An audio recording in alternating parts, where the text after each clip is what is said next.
మన నగరపాలక సంస్థ ఏది ఉందో అనంతపురంలో ఇక్కడ పూర్తి స్థాయిలో కూడా అభివృద్ధి కార్యక్రమాలు జరగట్లేదు అంటూ కూడా పూర్తి స్థాయిలో ఇక్కడ ప్రజలు ఆరోపిస్తున్న పరిస్థితి ఏమంటారు? అనంతపురం నగరపాలక సంస్థ ఆర్థికపరమైన అంశాల్లో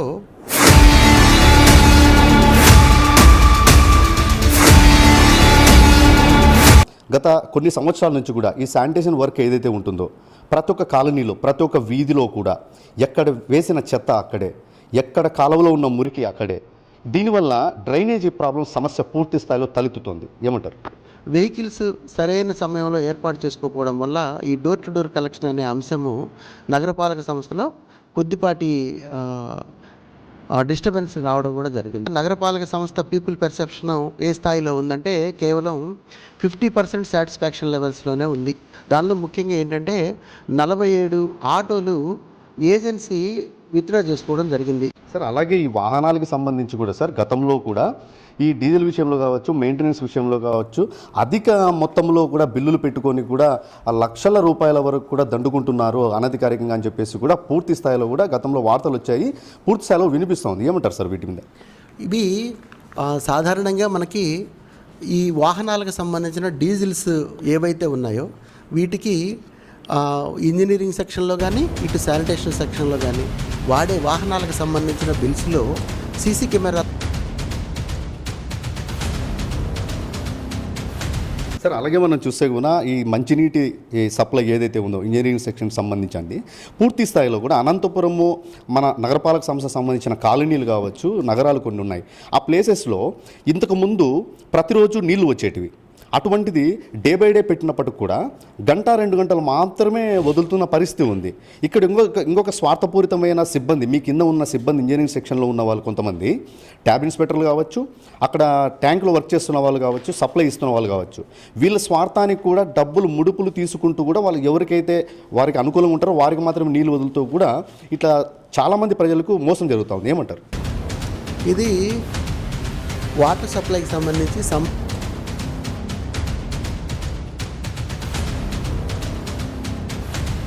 ప్లాస్టిక్ నిర్మూలన అనేది పూర్తి స్థాయిలో పెద్ద ఎత్తున దేశవ్యాప్తంగా జరుగుతూ ఉంది. మన ఏపీలో కూడా పూర్తి స్థాయిలో ఇది తీసుకొస్తున్నారు. అనంతపురం నగరపాలక సంస్థలో మన అనంతపురం అర్బన్లో కొన్ని రోజుల కిందట 1 చోట 2 చోట్ల రైడ్స్ చేస్తారు, అక్కడ ఫైన్ వేస్తారు, వదిలేస్తారు. ఎందుకు మీరు ప్లాస్టిక్ నిర్మూలించలేకుండా ఎందుకు పోతున్నారు? స్టాక్ పాయింట్లు పెట్టుకుంటారా, గౌడౌన్లు పెడుతున్నారు, ప్రతి ఒక్క అంగిట్లో కూడా కవర్లు దొరుకుతున్న పరిస్థితి. దీని మీద మీరు ఎటువంటి యాక్షన్ తీసుకోరా? దీన్ని నిర్మూలించలేరా? మీరు నిర్మూలించలేరా అనే ఒక స్ట్రైట్ అవే క్వశ్చన్కి ఏంటంటే నా ఆన్సరు పురపాలక సంఘంలో కొన్ని ఏవైతే సంస్కరణ దిశగా సాగి ముందుకెళ్లాల్సిన అంశాలు ఉంటాయో, ఇది అండర్ గ్రౌండ్ డ్రైనేజీది పెద్ద సమస్యగా ఉంది. ఇప్పటి నుంచి దాదాపు 15 సంవత్సరాల నుంచి కూడా ఇదే పాయింటే తలెత్తుతూ ఉంది. ప్రజలు కోరుతున్నది కూడా ఏంటంటే అండర్ గ్రౌండ్ డ్రైనేజ్ సరిగ్గా లేకపోవడం వల్ల గతంలో వచ్చిన వరదల వల్ల కొన్ని కాలనీలు మునిగిపోయాయి. ఆ విషయం మీకు తెలిసే ఉంటుంది రీసెంట్గా వచ్చినా కూడా. కాబట్టి ఈ అండర్ గ్రౌండ్ డ్రైనేజీ విషయంలో మీరు ఎటువంటి యాక్షన్ తీసుకోబోతున్నారు సీరియస్గా? యూజీడీ అనేది అదొక పెద్ద ప్రక్రియ. దానికి ఒక జనన మరణ డిపార్ట్మెంట్కి సెక్షన్ సంబంధించి రీసెంట్గా ఒక కాలనీకి సంబంధించిన మహిళల దగ్గర బర్త్ సర్టిఫికేట్ కోసం వస్తే 5,000 నుంచి 10,000 వరకు దాదాపుగా ఎంతోమందిని డిమాండ్ చేసిన ఆ పరిస్థితి ఉంది. జనన మరణ ధృవీకరణ పత్రాలని కార్పొరేషన్స్లో ఆల్మోస్ట్ ఆంధ్రప్రదేశ్లో ఉన్న కార్పొరేషన్స్లో డెలిగేషన్ పవర్స్ ఎవరికి ఉంటాయంటే ఎంహెచ్ఓ గారికి ఉంటాయి, మున్సిపల్ హెల్త్ ఆఫీసర్కి. వాళ్ళ కింద పనిచేసే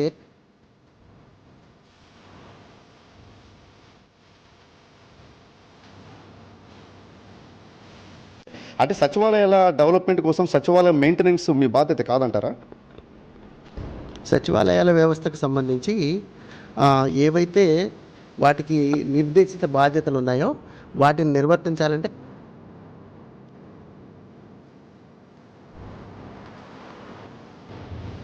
ముఖ్యంగా ఇప్పుడు కేవైసీ నడుస్తూ ఉంది. ఇప్పుడు రేషన్ కార్డులు ఎవరైతే సభ్యులు ఉంటారో వాళ్ళు కేవైసీ కంపల్సరీ చేయించుకోవాలని, ఓకే రైట్, చేయించుకోవాలి, అది కరెక్టే. కానీ ప్రతి ఒక్కరి దగ్గర 100 రూపాయలు కలెక్ట్ చేస్తున్నారు. నా దృష్టికి అయితే ఇలాంటి విషయాలు రాలేదు. ఎక్కడైనా అలాంటి సంఘటనలు జరుగుతున్నాయి. సచివాలయ సిబ్బంది కాదు, మరొకరైనా సరే ప్రజలను ఇబ్బంది పరిస్థితి ఉన్నట్లయితే కంపల్సరీగా చర్యలు. మళ్ళీ లిమిటెడ్ ఫీజులు గవర్నమెంట్ కూడా పే చేయాలా ప్రజలు కేవైసీ సంబంధించి? ప్రజలకు సంబంధించినంత వరకు ఆధార్ అప్డేట్ చేసుకోవడానికి ఎటువంటి ఫీజులు తీసుకోక్కర్లేదు. ప్రస్తుతం మనము అనంతపురం జిల్లాకు సంబంధించి అనంతపురం నగరంలో అర్బన్లో మనం నగరపాలక సంస్థలో ఉన్నాం. మనకు ముఖ్యంగా ప్రజలకు సేవ అందించాలన్నా పూర్తి స్థాయిలో నగరం ఆ పారిశుద్ధ్యంగా క్లీన్గా ఉండాలన్నా ముఖ్యంగా పాత్ర పోషించేది నగరపాలక సంస్థ. అటువంటిది మన గత కొన్ని సంవత్సరాల నుంచి చూస్తున్నప్పటికి కూడా నగరపాలక సంస్థలో ఎటువంటి మార్పులు కనపడడం లేదు, అధికారులు మారడం లేదు అంటూ కూడా ప్రజలు ఆవేదన చెందుతూ వారు ఆరోపణలు చేస్తున్న పరిస్థితి ఉంది. అలాగే మనం గత కాలంగా చూస్తే కొన్ని డిపార్ట్మెంట్స్లో కొన్ని సెక్షన్స్లో కూడా అవినీతికి పాల్పడుతూ కూడా ప్రజల్ని లంచాల పేరుతో పీక్కుతింటున్నారు. ప్రజలకు న్యాయం జరగడం లేదు, ప్రజలకు పని చేయడం లేదు. ఇక్కడున్న ఈ కమిషనర్ గారి కింద ఉన్న ఎవరైతే అధికారులు ఉన్నారో వారు సరిగా పని చేయకపోవడం వల్లనే ఇక్కడ నిర్లక్ష్యం కనిపిస్తుందంటూ కూడా పూర్తి స్థాయిలో ప్రజలు చెప్తున్న పరిస్థితి ఉంది. మన దగ్గర మున్సిపల్ కమిషనర్ గారు ఉన్నారు. వారి మాటల్లోనే మరికొన్ని విషయాలు అడిగి తెలుసుకునే ప్రయత్నం చేద్దాం. సార్ చెప్పండి, మన నగరపాలక సంస్థ ఏదైతే ఉందో అనంతపురంలో ఇక్కడ పూర్తి స్థాయిలో కూడా అభివృద్ధి కార్యక్రమాలు జరగట్లేదు అంటూ కూడా పూర్తి స్థాయిలో ఇక్కడ ప్రజలు ఆరోపిస్తున్న పరిస్థితి ఏమంటారు? అనంతపురం నగరపాలక సంస్థ ఆర్థికపరమైన అంశాల్లో 2023-24లో సుమారు 33 కోట్ల రూపాయల ప్రాపర్టీ ట్యాక్స్ వసూలు చేయడం జరిగింది.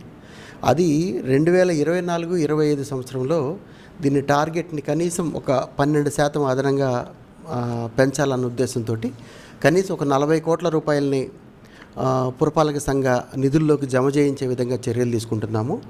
గతంలో ఉన్న శాంక్షన్స్ ఏవైతే ఉంటాయో వాటిని కార్పొరేషన్లో ఉన్న డివిజన్ల వారీగా ఖర్చు చేయడం జరుగుతుంది. అదేవిధంగా ముఖ్యంగా నూతన వర్క్స్ అంటే క్యాపిటల్ వర్క్స్ అంటారు, వీటికి ప్రధానమైన పాత్ర వహించేలాగా చర్యలు తీసుకుంటామని మనం చేస్తున్నాం. సార్ అలాగే మనం చూస్తే కూడా గత కొన్ని సంవత్సరాల నుంచి కూడా ఈ శానిటేషన్ వర్క్ ఏదైతే ఉంటుందో ప్రతి ఒక్క కాలనీలో ప్రతి ఒక్క వీధిలో కూడా ఎక్కడ వేసిన చెత్త అక్కడే, ఎక్కడ కాలువలో ఉన్న మురికి అక్కడే. దీనివల్ల డ్రైనేజీ ప్రాబ్లం సమస్య పూర్తి స్థాయిలో తలెత్తుతోంది. ఏమంటారు? ముఖ్యంగా గౌరవ ముఖ్యమంత్రి గారు చంద్రబాబు నాయుడు గారు కానివ్వండి, అలాగే పురపాలక శాఖ మంత్రులు నారాయణ గారు, అలాగే జిల్లా అడ్మినిస్ట్రేషను ఏం చెప్తున్నారు అంటే ఈ పరిపాలన అన్నది కేవలం రొటీన్గా సాగే ప్రక్రియలాగా కాకుండా పీపుల్ పెర్సెప్షన్ ఏదైతే ప్రజల నుంచి మంచి స్పందన వస్తుందా లేదంటే ఎలాంటి విమర్శనాత్మకమైన కోణంలో ప్రజలు చూస్తున్నారా అనే దానికోసం పీపుల్ పెర్సెప్షన్ పెట్టాము. దానిలో ముఖ్యంగా ఈ సాలిడ్ వేస్ట్ మేనేజ్మెంట్ చెత్త సేకరణ అంశాలకు సంబంధించి 2 ప్రశ్నల్ని నగరపాలక సంస్థ పరిధిలోని ప్రజలకు నేరుగా సీఎంఓ నుంచి కూడా మనకి పెర్సెప్షన్ని టేకప్ చేస్తూ ఉన్నారు. వాటిల్లో ఒక ప్రశ్న వచ్చేసరికి మీ ఇంటికి ఇంటింటి చెత్త సేకరణ జరుగుతుందా లేదన్నది కానీ, అదేవిధంగా ఇంటి చుట్టుపక్కల ప్రాంతాల్లో చెత్త కుప్పల్ని సరైన సమయంలో తీస్తున్నారా లేదన్నది. దానికోసం నగరపాలక సంస్థ ప్రత్యేకమైన ప్రణాళిక ఒకటి ఏర్పాటు చేసుకోవడం జరిగింది. ముఖ్యంగా నగరపాలక సంస్థ పీపుల్ పెర్సెప్షన్ ఏ స్థాయిలో ఉందంటే కేవలం 50% సాటిస్ఫాక్షన్ లెవెల్స్లోనే ఉంది నగరపాలక సంస్థలో. దీన్ని పెంచడం కోసము గతంలో ఏవైతే ఇబ్బందులు ఉన్నాయో లేదా పొరపాట్లు జరుగుతున్నాయో వాటిని సరిదిద్దే విధంగా ఒక ప్రణాళిక రచించడం జరిగింది. దానిలో ముఖ్యంగా ఏంటంటే 47 ఆటోలు ఏజెన్సీ విత్డ్రా చేసుకోవడం జరిగింది. గతంలో ఉన్న ఒక ప్రోగ్రాం కింద ఏర్పాటు చేసుకున్న ఆటోలు, వాటి స్థానంలో వెహికల్స్ సరైన సమయంలో ఏర్పాటు చేసుకోకపోవడం వల్ల ఈ డోర్ టు డోర్ కలెక్షన్ అనే అంశము నగరపాలక సంస్థలో కొద్దిపాటి డిస్టర్బెన్స్ రావడం కూడా జరిగింది. దాన్ని సరిదిద్దే క్రమంలోనే ఒక ఆన్లైన్ టెండర్ ద్వారా 30 వాహనాలని కొత్తగా సమకూర్చుకున్నాం గత వారంలో. వీటి ద్వారా సరైన సమయంలో ప్రజలకి వాహనాలు అందుబాటులో తేవడం కానీ, ఈ చెత్త సేకరణ విషయంలో జీరో గార్బేజ్ కాన్సెప్ట్ ఏదైతే ఉందో దాన్ని అమలు చేసేదానికి నగరపాలక సంస్థ ప్రయత్నం చేస్తుందండి. సార్ అలాగే ఈ వాహనాలకు సంబంధించి కూడా సార్ గతంలో కూడా ఈ డీజిల్ విషయంలో కావచ్చు, మెయింటెనెన్స్ విషయంలో కావచ్చు, అధిక మొత్తంలో కూడా బిల్లులు పెట్టుకొని కూడా లక్షల రూపాయల వరకు కూడా దండుకుంటున్నారు అనధికారికంగా అని చెప్పేసి కూడా పూర్తి స్థాయిలో కూడా గతంలో వార్తలు వచ్చాయి, పూర్తి స్థాయిలో వినిపిస్తుంది. ఏమంటారు సార్ వీటి మీద? ఇవి సాధారణంగా మనకి ఈ వాహనాలకు సంబంధించిన డీజిల్స్ ఏవైతే ఉన్నాయో వీటికి ఇంజనీరింగ్ సెక్షన్లో కానీ ఇటు శానిటేషన్ సెక్షన్లో కానీ వాడే వాహనాలకు సంబంధించిన బిల్స్లో సీసీ కెమెరాల పర్యవేక్షణతో కూడిన ఏర్పాటు చేసుకొని ఆ క్రమంలోనే ఆ బిల్స్ పేమెంట్కి సంబంధించిన చర్యలు తీసుకుంటా ఉన్నాము. ఇక్కడ ఎక్కడా కూడా పారదర్శకతకు పెద్దపీట వేయడము, అదేవిధంగా ఏ విధమైన పొరపాట్లు చేయడానికి తావివ్వకుండా ఉండే విధంగా వ్యవస్థని పెట్టడం జరిగింది. దాని ప్రకారం బిల్స్ చేయడం జరుగుతుంది. సార్ అలాగే మనం చూస్తే కూడా ఈ మంచినీటి ఈ సప్లై ఏదైతే ఉందో ఇంజనీరింగ్ సెక్షన్ సంబంధించింది పూర్తి స్థాయిలో కూడా అనంతపురము మన నగరపాలక సంస్థ సంబంధించిన కాలనీలు కావచ్చు, నగరాలు కొన్ని ఉన్నాయి. ఆ ప్లేసెస్లో ఇంతకుముందు ప్రతిరోజు నీళ్లు వచ్చేటివి. అటువంటిది డే బై డే పెట్టినప్పటికి కూడా 1-2 గంటలు మాత్రమే వదులుతున్న పరిస్థితి ఉంది.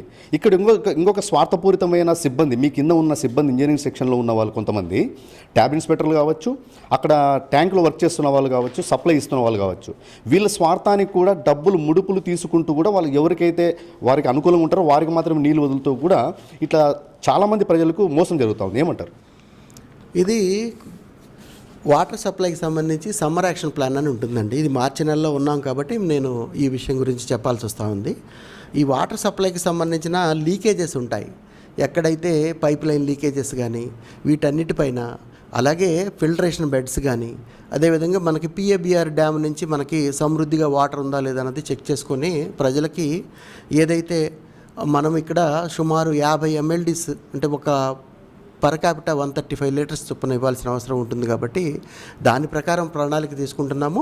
మీరన్నట్టుగా క్రింది స్థాయి సిబ్బంది యూజువల్గా వాళ్ళ ఇష్టానుసారం వదిలేదానికి కూడా అవకాశం లేదు. దానికి టైమర్స్ ఉన్నాయి. అదేవిధంగా ఈఈలు కానీ, అదేవిధంగా సూపరింటెండింగ్ ఇంజనీర్ పర్యవేక్షణలో వాటర్ సప్లై జరుగుతుంది. కాబట్టి సకల చర్యలు తీసుకుంటాము. ఎక్కడైనా చిన్న చిన్న పొరపాట్లు ఉంటే సరిదిద్దడం జరుగుతుంది. సార్ నేను ఏమంటున్నాను సార్, పక్కా ఆధారాలతో నేను మీకు చెప్తున్నాను. కొన్ని ఏరియాస్ అసలు డే బై డే వాటర్ కూడా వదలట్లేదు. ఆ కాలనీ వాసులు, ఈ మహిళలు కూడా చాలా ఇబ్బంది పడుతున్న పరిస్థితి ఉంది. ఎన్నోసార్లు కూడా మీ సీట్లో ఉన్న గతంలో ఉన్న కమిషనర్ వారికి దృష్టి కూడా మేము తీసుకొచ్చాం. ఇంతవరకు ఎటువంటి మార్పు లేదు. అక్కడ వర్క్ చేస్తున్న ఏఈలు కావచ్చు, డీఈలు కావచ్చు, ఎస్సీ ఎటువంటివి కూడా ఆ డిపార్ట్మెంటల్ పట్టించుకున్న పాపాన పోలేదు. ఇప్పుడన్నా మీరు వచ్చి ఒక 2 నెలలుగా వస్తూ ఉంది. ఇప్పుడైనా మీ ఆధ్వర్యంలో ఉన్న న్యాయం జరుగుతుందా ప్రజలకి? ఏదైనా లోటుపాట్లు ఉంటే పరిశీలించి ఖచ్చితంగా చర్యలు తీసుకుంటామండి. సార్ అలాగే మనం చూస్తే కూడా ప్లాస్టిక్ నిర్మూలన అనేది పూర్తి స్థాయిలో పెద్ద ఎత్తున దేశవ్యాప్తంగా జరుగుతూ ఉంది. మన ఏపీలో కూడా పూర్తి స్థాయిలో ఇది తీసుకొస్తున్నారు. అనంతపురం నగరపాలక సంస్థలో, మన అనంతపురం అర్బన్లో కొన్ని రోజుల కిందట 1 చోట 2 చోట్ల రైడ్స్ చేస్తారు, అక్కడ ఫైన్ వేస్తారు, వదిలేస్తారు. ఎందుకు మీరు ప్లాస్టిక్ నిర్మూలించలేకుండా ఎందుకు పోతున్నారు? స్టాక్ పాయింట్లు పెట్టుకుంటారా, గౌడౌన్లు పెడుతున్నారు, ప్రతి ఒక్క అంగిట్లో కూడా కవర్లు దొరుకుతున్న పరిస్థితి. దీని మీద మీరు ఎటువంటి యాక్షన్ తీసుకోరా? దీన్ని నిర్మూలించలేరా మీరు? నిర్మూలించలేరా అనే ఒక స్ట్రైట్ అవే క్వశ్చన్కి ఏంటంటే నా ఆన్సరు, పురపాలక సంఘంలో కొన్ని ఏవైతే సంస్కరణ దిశగా సాగి ముందుకెళ్లాల్సిన అంశాలు ఉంటాయో వాటిల్లో ప్లాస్టిక్ వాడకాన్ని తగ్గించడం, సింగిల్ యూజ్ ప్లాస్టిక్ని నిషేధించడం అనేది ఒక కార్యక్రమం. అది కేవలం కమిషనరు రెగ్యులేషన్ యాక్టివిటీస్ వలన మాత్రమే జరుగుతుందనుకోవటం పొరపాటు. ఖచ్చితంగా ఫైన్లు ఉంటాయి. ఏదైతే ఇక్కడ ఈ 50 రోజుల కాలంలో ఒకే రోజు పల్స్ రైడ్ అంటారు, ఆల్ హోల్సేల్ వాళ్ళు ఎవరైతే ఉంటారో వాళ్ళ దగ్గర ఒకేసారి రైడ్ చేయడం, ఒక 2 షాపులు ఒక రోజు, ఇంకోసారి 2 షాపులు మరొక రోజు, అలాంటి పద్ధతిలో కాకుండా ఇక్కడ సుమారుగా గుర్తించబడిన 11 హోల్సేల్ షాప్స్ ఉన్నాయి. వాటిని రైడ్ చేయడం జరిగింది. ఇవి రెగ్యులర్గా రైడ్స్ జరుగుతాయి. అంతేకాకుండా ప్రజల్లో కూడా అవగాహన పెరగాల్సిన అవసరం ఉంటుంది. కాబట్టి అవగాహన కార్యక్రమాలు కూడా చేసి ముందుకు తీసుకెళ్తాం. సార్ నేను ఏమంటున్నాను సార్, నేను చెప్తున్నది ఈ రోజుతో నిన్నటితో సమస్య కాదు. ఇది నేను చెప్పేది ఎగ్జాంపుల్ తీసుకుంటే గడిచిన 6 సంవత్సరాల నుంచి తీసుకుంటే ఇదే పరిస్థితి ఉంది. నిర్మూలన ఎక్కడ కనపడడం లేదు సార్. బండల్స్ టన్నులు కనిపిస్తున్నాయి. కవర్స్ మనం చూస్తున్నాం. ఆ కవరు కాలితే దాని నుంచి వచ్చే ఒక పొగ వల్ల డిఫరెంట్ ఆఫ్ డిసీజ్ వచ్చే రోగాలు వచ్చే అవకాశాలు ఎంతైనా ఉన్నాయి. అది మీకు కూడా తెలిసిన విషయమే. మరి ఎందుకు దీని మీద కఠినమైన చర్యలు తీసుకోలేక ఎందుకు పోతున్నారు మీరు? అంటే మీ పైన ఏమైనా రాజకీయ ఒత్తిళ్లు ఉన్నాయా? పూర్తిగా అసంబద్ధమైన వివరణ ఇది.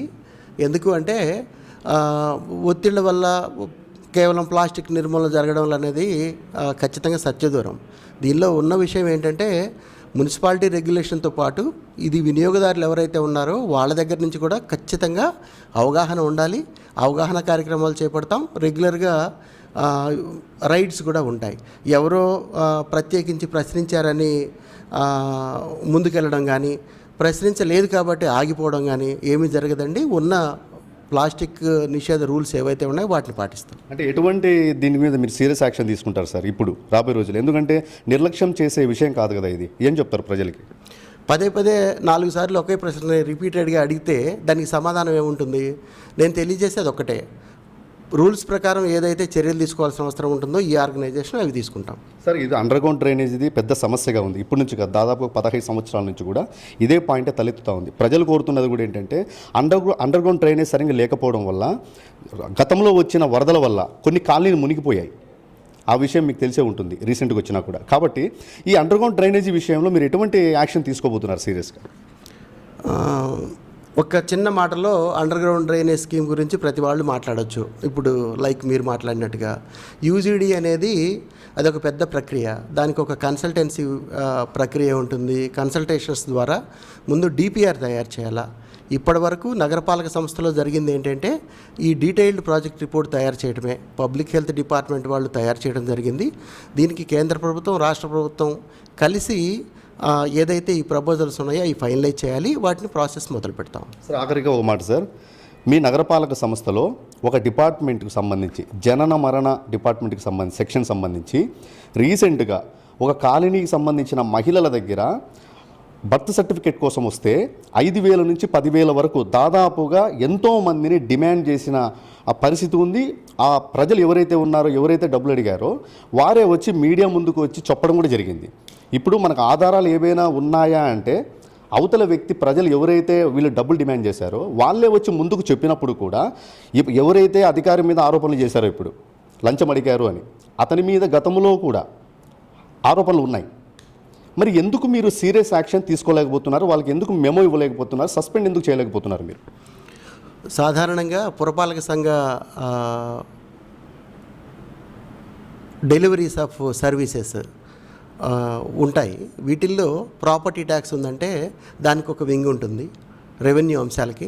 అదేవిధంగా జన్మ మరణ ధృవీకరణ పత్రాలకు సంబంధించి ఒక వింగ్ ఉంటుంది. ఇంజనీరింగ్ వింగ్ ఇంకోటి ఉంటుంది. అకౌంట్స్ వింగ్ ఇంకోటి ఉంది. దీనిలో ఈ వింగ్స్లకి మనం డెలిగేషన్ ఆఫ్ పవర్స్ అని ఇస్తారు. ఇక్కడ అనంతపురం నగరపాలక సంస్థలో రెవెన్యూ అంశాలకు సంబంధించి డెలిగేషన్ ఎవరికి ఉందంటే డిప్యూటీ కమిషనర్కి ఉంది. అదేవిధంగా జన్మ మరణ ధృవీకరణ పత్రాలని కార్పొరేషన్స్లో ఆల్మోస్ట్ ఆంధ్రప్రదేశ్లో ఉన్న కార్పొరేషన్స్లో డెలిగేషన్ పవర్స్ ఎవరికి ఉంటాయంటే ఎంహెచ్ఓ గారికి ఉంటాయి, మున్సిపల్ హెల్త్ ఆఫీసర్కి. వాళ్ళ కింద పనిచేసే ఎవరైతే ఏఎస్ఓస్ ఉంటారో లేదంటే లోయర్ గ్రేడ్ సిబ్బంది ఉంటారో ఖచ్చితంగా అలర్ట్ నోట్స్ పంపడం జరిగింది వాళ్ళకి. అదేవిధంగా ఏవైనా స్పెసిఫిక్ అంశాలు మా చోటికి రాతపూర్వకంగా ఇవ్వగలిగితే ఖచ్చితమైన చర్యలు తీసుకుంటాము. అంతేకాకుండా రాతపూర్వకంగా చర్యలతో పాటు జనరల్గా ఏదైనా పీపుల్ పర్సెప్షన్లో తేడా వస్తే పరిశీలించి చర్యలు తీసుకోవడం జరిగింది. అవసరమైతే ఇక్కడ జన్మ మరణ ధృవీకరణ పత్రాల విషయంలో మనకి డిఎంహెచ్ఓ నుంచి ఎక్కువ మంది సిబ్బంది ఇక్కడికి డెప్యుటేషన్ మీద వస్తారు, నగరపాలక సంస్థ నుంచి కాకుండా. అలాంటి అంశాల్లో సుదీర్ఘకాలం ఎవరైనా ఇక్కడ పనిచేస్తున్నారనే అంశం కూడా ఒకసారి పరిశీలించి ఉన్నతాధికారులకు నివేదిస్తాం. ఇంకోటి సార్, ఇప్పుడు ఎవరైతే మన ప్రవీణ్ కుమార్ గారు వారి మీద ఏదో ఆరోపణలు వచ్చాయి ఇప్పుడు మన జన్మన్న సంబంధించి, ఆయన వాస్తవానికైతే ఆ చైరు ఆయనది కాదు, ఆయనకు సంబంధించినది మెడికల్ డిపార్ట్మెంట్. అక్కడ ఉండాలి. కానీ వారు ఇక్కడికి వచ్చి కూడా 3 years పైన అవుతా ఉంది. వారు ఇంకా ఈ సీట్లు ఎందుకున్నారు, ఎందుకు ఉంచారు అంటే రూల్స్కి ఎగ్నెస్ట్గా ఎందుకు చేస్తున్నారు అనేది కూడా పూర్తి స్థాయిలో ఆరోపణలు వస్తున్నాయి. ఏమంటారు సార్? ఎక్కడైతే మనకి డెప్యుటేషన్స్ ఉంటాయో అది ఒక శాఖ నుంచి ఇంకొక శాఖకి పంపించే అవకాశం ఉంటుంది. డిఎంహెచ్ఓ గారి దగ్గర నుంచి మరి ఇక్కడికి ఏ సంవత్సరంలో ఇక్కడికి రావడం జరిగింది, ఎన్ని సంవత్సరాలు వాళ్ళకి డెప్యుటేషన్ ఉన్నది కూడా పరిశీలిస్తాం. సార్, అలాగే ఆఖరిగా సచివాలయాలకు సంబంధించి సచివాలయాల్లో మెయింటెనెన్స్ కానీ అక్కడ ఏదైనా మన ప్రజలు వస్తే ఒక జిరాక్స్ పేపర్ ఇవ్వాలన్నా కూడా పేపర్స్ కూడా సప్లై చేయలేని పరిస్థితి, టాయిలెట్స్ లేని పరిస్థితి, సచివాలయ వాటర్ సప్లై కూడా లేని పరిస్థితి. ఏమాత్రం కూడా మెయింటెనెన్స్ చేయట్లేదు. అసలు సచివాలయాన్ని పట్టించుకోకుండా అధికారులు మమ్మల్ని ఇబ్బంది పెడుతున్నారు, మేమేం చేయాలి, మా సొంత డబ్బులతో మేము పేపర్లు కూడా తెచ్చుకొని చేస్తున్న పరిస్థితి అంటూ కూడా పూర్తి స్థాయిలో ఆరోపిస్తున్నారు. ఏమంటారు సార్? అంటే సచివాలయాల డెవలప్మెంట్ కోసం సచివాలయ మెయింటెనెన్స్ మీ బాధ్యత కాదంటారా? సచివాలయాల వ్యవస్థకు సంబంధించి ఏవైతే వాటికి నిర్దేశిత బాధ్యతలు ఉన్నాయో వాటిని నిర్వర్తించాలంటే ఖచ్చితంగా కొంత స్టేషనరీ అవసరం ఉంటుంది. ఇక్కడున్న సచివాలయాలకి స్టేషనరీ సరఫరా జరగడం జరిగింది. ఎక్కడైనా ఇంకా అవసరత మేరకు కావాలి అని అడిగినట్లయితే ఆ సచివాలయాలకు సంబంధించి వాటిని సప్లై చేయడం కూడా జరుగుతుంది. ఇక ఇన్ఫ్రాస్ట్రక్చర్కి సంబంధించి ఏదైతే సచివాలయాల్లో మౌలిక సదుపాయాలు లేకుండా ఉన్నాయో వాటిపైన దృష్టి సారించడం జరుగుతుంది, పూర్తి చేయడం జరుగుతుంది. సార్, ముఖ్యంగా ఇప్పుడు కేవైసీ నడుస్తూ ఉంది. ఇప్పుడు రేషన్ కార్డులో ఎవరైతే సభ్యులు ఉంటారో వాళ్ళు కేవైసీ కంపల్సరీ చేయించుకోవాలని, ఓకే రైట్ చేయించుకోవాలి, అది కరెక్టే. కానీ ప్రతి ఒక్కరి దగ్గర 100 రూపాయలు కలెక్ట్ చేస్తున్నారు. అసలు ప్రభుత్వము పని చేయాల్సింది ప్రజలకి. ఇది ప్రజల కోసమే కదా కేవైసీ చేస్తూ ఉండేది. 100 రూపాయలు ఒక్కొక్క పర్సన్ దగ్గర ఎందుకు అమౌంట్ మీరు కలెక్ట్ చేస్తున్నారు? ఆ డబ్బులు ఎక్కడికి పోతున్నాయి? మీరు చేయాల్సిన అవసరం ఎంతవరకు ఉంది? అది కరెక్టేనా? మీరు ఆ అమౌంట్ కలెక్ట్ చేస్తుండే నిజమేనా? నా దృష్టికి అయితే ఇలాంటి విషయాలు రాలేదు. ఎక్కడైనా అలాంటి సంఘటనలు జరుగుతున్నాయి, సచివాలయ సిబ్బంది కాదు మరొకరైనా సరే ప్రజలను ఇబ్బంది పరిస్థితి కన్నా ఉన్నట్లయితే కంపల్సరిగా చర్యలు తీసుకోవాలి. సచివాలయ సిబ్బంది సార్, సచివాలయ సిబ్బంది కేవైసీ చేస్తున్న వాళ్ళు 62వ సచివాలయము, 14 సచివాలయం, 62 సచివాలయంలో 100 రూపాయలు కలెక్ట్ చేస్తున్నారు. అంటే ఈ ప్రాసెస్ చేసినందుకు ఇంత మనం డైరెక్ట్గా ఇట్లా అమౌంట్ 100 రూపాయలు డబ్బులు కలెక్ట్ చేయడం అనేది అది కరెక్ట్ కాదు కదా సార్. ప్రభుత్వం డబ్బులు కలెక్ట్ చేయడం ఏంది ప్రజల నుంచి? నేను చెప్తున్న విషయం మీకు అర్థమైనట్లేదు. దానిలో ప్రధానంగా ఏంటి అంటే ఎక్కడైనా అదర్ దాన్ లెజిటిమేట్ ఫీజులు కాకుండా ఎవరైనా వసూలు చేసిన సంఘటనలు ఉంటే చర్యలు తీసుకుంటాం. అంటే ఫీజులు అంటే సపరేట్గా ఉంటాయి సార్. ఇది గవర్నమెంటే కదా, సచివాలయం అనేది ప్రభుత్వం ఉంది కదా, మళ్ళీ లిమిటెడ్ ఫీజులు గవర్నమెంట్ కూడా పే చేయాలా ప్రజలు కేవైసీ సంబంధించి? ప్రజలకు సంబంధించినంత వరకు ఆధార్ అప్డేట్ చేసుకోవడానికి ఎటువంటి ఫీజులు తీసుకోక్కర్లేదు. అలాంటివి ఎక్కడైనా ఏదైనా సెక్రటరియట్లో జరిగినట్టు మా దృష్టికి వచ్చినట్లయితే చర్యలు తీసుకుంటాం. ఆధార్ అప్డేట్కే సార్ నేను ఉంటుంది. ఆధార్ అప్డేట్కే డబ్బులు కలెక్ట్ చేస్తున్నారు. 50 రూపాయలు అవుతాను కానీ 100 రూపాయలు అవుతాను కానీ నా దగ్గర పక్కా ఎవిడెన్స్ ఉంది. మీరు ఎటువంటి యాక్షన్ తీసుకుంటారు? ఎవిడెన్స్ కానీ ఉన్నట్లయితే నాకు సమర్పిస్తే ఖచ్చితంగా చర్య తీసుకుంటాం. అంటే వారిని సిబ్బందిని మేము క్వశ్చన్ చేశాము, ఈ 100 రూపాయలు ఎందుకు కలెక్ట్ చేస్తున్నారని. ఇది మేము సొంతానికి తీసుకోవట్లేదు, విత్ ఇంకోటి క్యాష్ తీసుకుంటున్నారు వాళ్ళు. ఈ డబ్బులు మేము గవర్నమెంట్ అకౌంట్కి వేస్తాము అని డైరెక్ట్గా మాకే చెప్పారు. ఏమంటారు? ఏవైనా ఎవిడెన్స్లు ఇస్తే ఖచ్చితంగా చర్యలు తీసుకుంటాం. Okay sir. ఇదండి పరిస్థితి. పూర్తి స్థాయిలో అయితే కూడా మన అనంతపురం నగరపాలక సంస్థ కమిషనర్ గారు పూర్తి స్థాయిలో కూడా ఎవరైనా కూడా ఇట్లా అనధికారికంగా డబ్బులు వసూలు చేసినట్లయితే వారి మీద కఠినమైన చర్యలు తీసుకుంటాం. అలాగే ఎవరైనా మా కింది స్థాయి అధికారులు ఎవరైతే కూడా అవినీతికి పాల్పడినా కూడా, ఎవరైనా అనవసరంగా ఇక్కడ వర్క్ చేయకోకుండా నెగ్లెక్ట్ చేసినా కూడా పూర్తి స్థాయిలో వారి మీద కఠినమైన యాక్షన్లు తీసుకుంటాం. రాబోయే రోజుల్లో కూడా అనంతపురం నగరాన్ని కూడా అభివృద్ధి దశలో తీసుకెళ్తామంటూ కూడా ఈ సమావేశంలో వారు చెప్తున్న పరిస్థితి ఉంది. TV6 నేషనల్ న్యూస్ ఛానల్, అలాగే కదిలించే వార్త తెలుగు జాతీయ దినపత్రిక, ప్రతి అప్డేట్ చూస్తూనే ఉండండి. అనంతపురం నుంచి నేను మీ రమేష్ కుమార్.